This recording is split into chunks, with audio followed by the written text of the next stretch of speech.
the secret police. He's been responsible for torturing thousands and thousands of Egyptians over the past decade.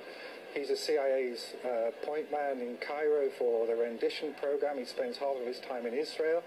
This may seem to disappoint the Egyptian people in the short term, but in fact it's the best thing that could have happened, because it will galvanize the revolution. Tomorrow we're going to see Egyptians on the street in unprecedented numbers, and it will be better because it won't be just focused on the figurehead of Mubarak, who is expendable. It will be focused on what the real goal of the revolution is, which is to get rid of the Nizam, as they keep saying, the system, the military establishment that has been there since 1952. So how do you think this is going to play out, John? What will happen tomorrow? And, is it going to turn violent?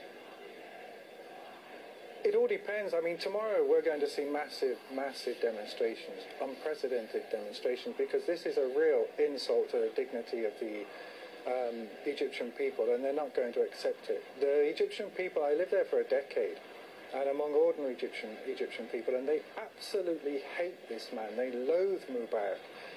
In a way that people in other countries, in Arab countries, don't necessarily all hate their ruler.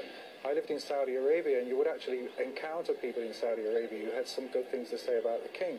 But I never in 10 years encountered anyone in Egypt who didn't loathe this individual.